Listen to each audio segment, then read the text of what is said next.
The big story of the day, an FIR has been filed against BJP's IT cell chief Amit Malviya at Bengaluru's High Grounds police station for his tweet allegedly defaming Congress leader Rahul Gandhi. The complaint claims that Malviya's tweet was aimed at creating social divide and spreading fake news. The BJP, however, has lashed out, saying that this is nothing more than vendetta politics by the Congress. In fact, they call it retribution for the BJP attacking Rahul Gandhi over his George Soros link. Remember, Malviya had shown a picture where Rahul could be seen sitting next to Sunita Vishwanath, one of the alleged beneficiaries of George Soros, a known India beta. This is what Smriti Irani said soon after the FIR was filed against Amit Malviya.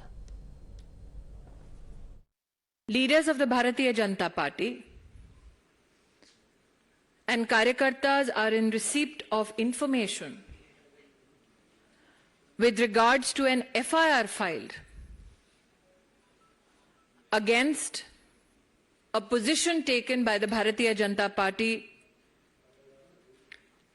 with regards to Rahul Gandhi's US visit. The question that has been left unanswered by the Congress Party is this: is it true that Sri Gandhi met Sunita Vishwanath during his trip to the United States of America? Ladies and gentlemen of the press, you are aware that I myself had done a press conference with regards to George Soros's intentions to destabilize a democratic elected government in India. Question is, when it is known to every Indian what George Soros intends to do, why is Mr. Gandhi hobnobbing with those who are funded by George Soros? In fact, interestingly, the Congress has always positioned itself as a champion of free speech, but today the party said that the FIR against Malviya is only the law taking its own course. Whenever BJP bears the brunt of the law, they cry foul. They have a problem with following the law of the land. They have a problem with the constitution. And if we enforce the law or the constitution, they seem to have a problem with it. I would like to ask BJP, tell me which part of the FIR that has been lodged against Mr. Malviya is with malified intent. Who is the creator of the video? Who is the one who is spreading the video? Who is getting the video to have enough traction on social media? Who is spreading these lies? I had promised the people of Karnataka that fake news will be reined in. And we're just doing that within legal parameters. This BJP, WhatsApp University, they are all. Their duty is from morning to evening spreading false information, false news and unwanted things. What Karge did, that is correct. Let them not continue all these things that WhatsApp University people, BJP, social media people. BJP is totally a disinformation party. They are saying all sorts of lies and all other things. So based on the facts only, FIR might have been lodged. Okay. Law will take its own course, but they are afraid. No, that is the duty of police.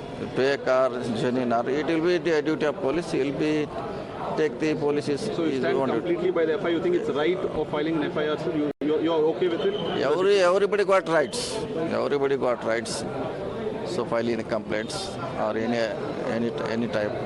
So rest of his remaining work is left to police only. What is the allegation seriousness? It depends. Not every allegation going to police or courts. Depends upon his seriousness. Depend upon seriousness. All right, so is this the law taking its own course or is it retribution? Let's take it across to Shazia Almi, spokesperson of the BJP, Deshratan Nigam lawyer, Manasvi Thapar, political analyst, George Korean, political analyst. I want to first ask you, Shazia Almi, is this tit for tat? When Pawan Khera was booked, you said it's the law taking its own course. Now the Congress is saying the same applies to your party.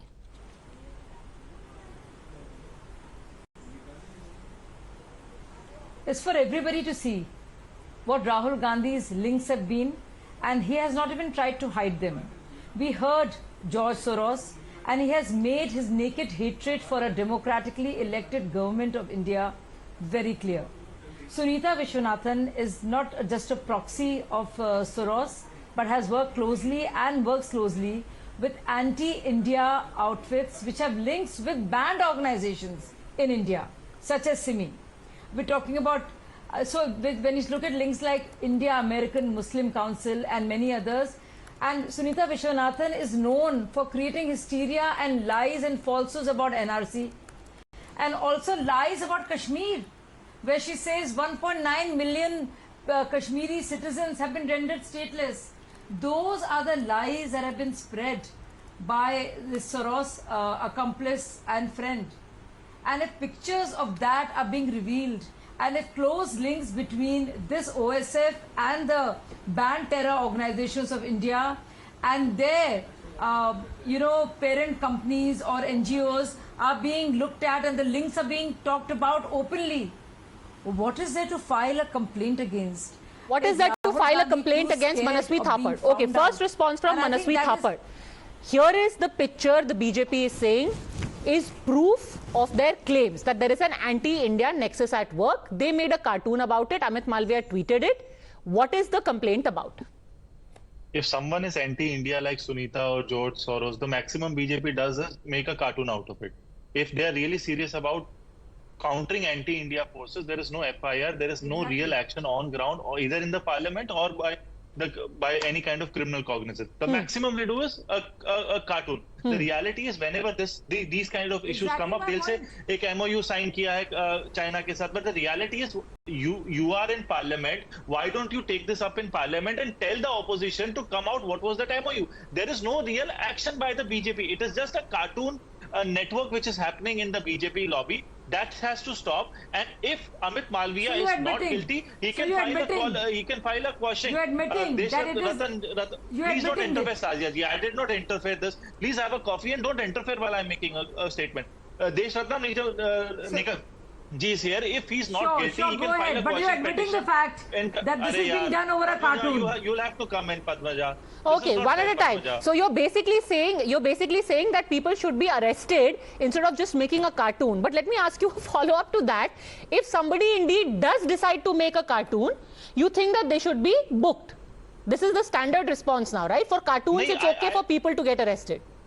Padmaja, my only question is, Smriti Irani ji also said that George Soros or Sunita are anti-India. They are trying to break India. I don't think my 1.4 billion people can be so fragile that it can be broken by these two people. This is question number one to them, that how do they think that my country is so fragile? It is not so fragile that these people sitting outside can break my country. Secondly, if these people are so much anti-India, why don't the government, who's in power and very strong government, do some kind of action-oriented stuff against these people? Well, when they decided to revoke the FCRA license of a lot of such people, you were the first people crying blue murder. You sit on TV and you say, why aren't you taking action against anti-India forces? And when their FCRA license is revoked, you said, why this dictatorship has descended upon India? So, sir, make up your mind. Do you want action by the government or do you not want action by the government? Padmaja, this is your channel. Find me a debate. Find me my statement made on these lines. I have never made a statement, so please don't put things in my mouth. No, I am talking about the Congress party. The Congress party has taken an official line that when FCRA licenses were revoked, that this was against people who were critical of the government. That is the official line that has been taken. But as far as your argument is concerned, let me ask you a follow-up. You are saying that India is not so fragile so as to be broken up by people like Ms. Sunita Viswanath or by Mr. Rahul Gandhi. But is the country so fragile that they can be shaken up by a cartoon? One of the charges that has been put is creating enmity between communities. You think a cartoon creates enmity? I think that fake news spreading should be stopped. I think there has to be a narrative wherein all the political parties and media houses should come together and believe that we should fight against fake news. But sir, this wasn't fake news. You're changing the goalpost. This was a mere No, I'm cartoon. not changing. Padmaja ji, let me make my statement. So if, for example, this FIR is a fabricated one, it will not stand before the court even for 2 minutes. And Congress and its minister will fall on the ground. And let the due course be taken its own course. Okay, Deshakan Nigam, as a lawyer, surely you support that if the FIR is malafide, it will be quashed by the court. Well, first of all, if you look at section 153 and 5052, it is against groups or creating enmity or problems within different groups or classes. So is Rahul Gandhi a class unto himself or a group? Certainly it's going to fall flat in the first instance. Now, secondly, if you look at it is about the responsibility and duties of political parties and their leaders. Now, Government of India is well within its rights to prosecute George Soros or not. But it is the duty of the leaders not to carry anti-India people with them or sit in a conclave, whether in a foreign country or within this country. Now, I'll give you one example. Salil Shetty, who's the global vice president of Open Society Forum, foundation of George Soros, was traveling in Bharat Jodo Yatra in Karnataka. And he's the earlier General Secretary of Amnesty International. So, and Amnesty International, you know how anti-India activities they were participating. George Kurian, you also know, hates Hindus, but goes along with Rahul Gandhi. Why do they have to do it? It is only to, hurt Hindus and to cater to the Muslim But groups. the argument again could be that all kinds of people participated in Bharat Jodo Yatra. Technically, Mr. Shetty or Ms. Vishwanath are not criminals. So to be in their company is not a crime. See, the fact is, whether they are criminal or not, association with George Soros and anti-India activities is in public domain. You should refrain. And the Congress tweets that two eminent persons, including this Shetty, was participating with them. You have to avoid these people. If you are a national party, if you are a national leader, then you don't go and call interference of European Union and USA and Indian democracy. That's also anti-India. Okay, That's so also the simple point is, George Kurian, that you can have a difference of opinion. Today the BJP says, oh, these are anti-India people. You come out, hold a press conference or make another cartoon and say, no, they are not anti-India people. They are wonderful people. They are my best friends. But to book somebody simply for having a satirical take on their political statement. Weren't you the ones protesting when Mr. Pawan Kheda was booked by the Assam police?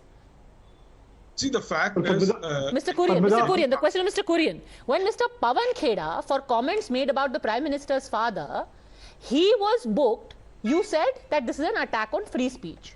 Then how is Amit Malviya being booked the upholding of India's law?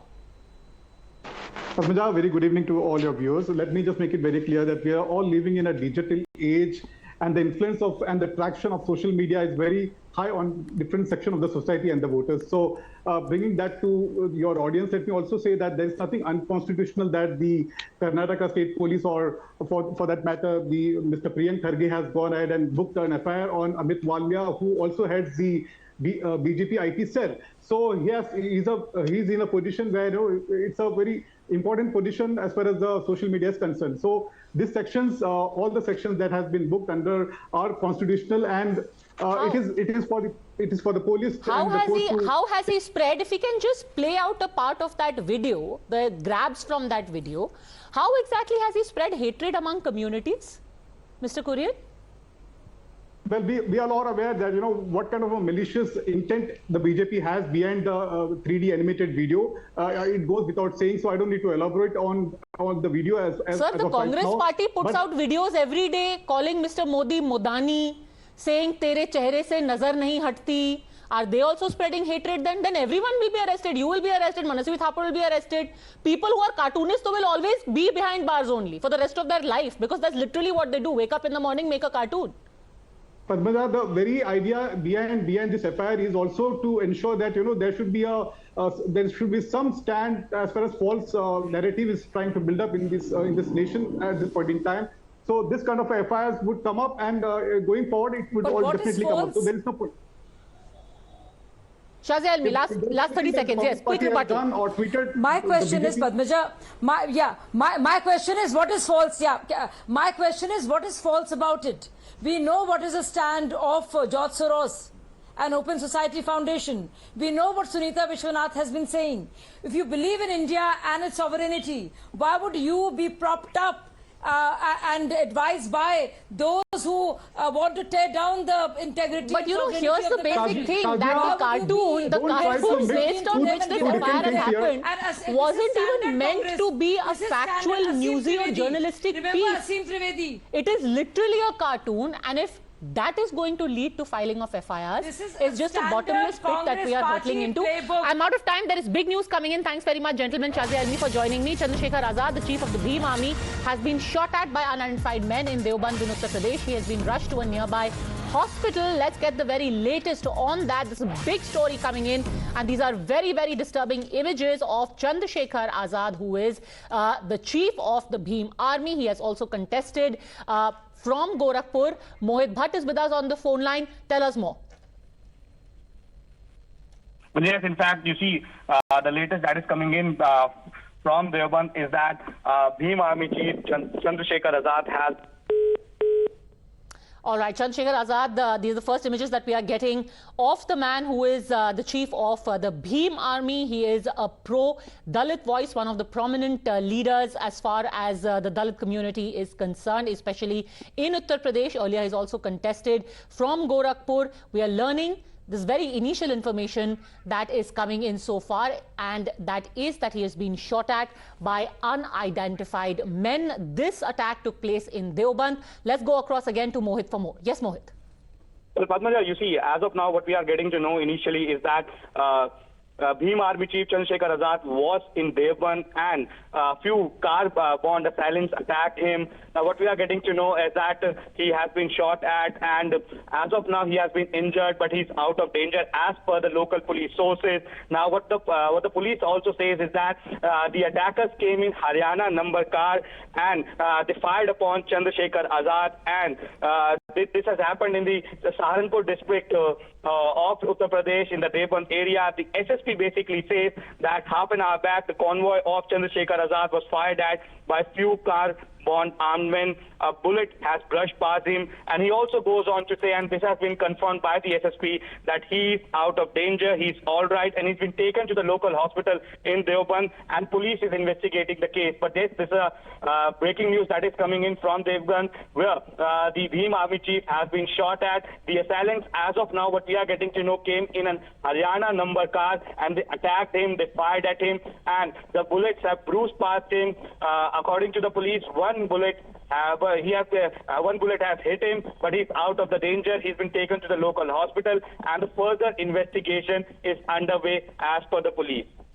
Have the assailants been nabbed?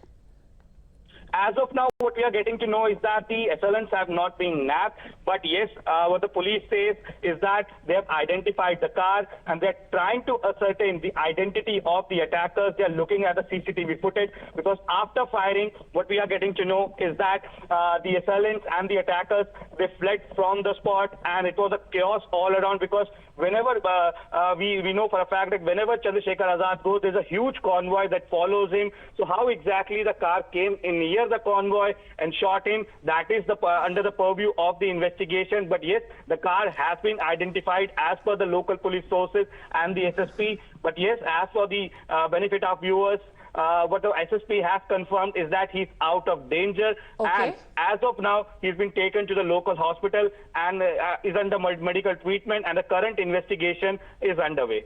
All right, these are the first images, first on Times Now. We're going to keep a close watch of this fast developing story. For now, Mohit, thanks very much for joining us. Heading into a very, very quick break, but we'll be back with the very latest.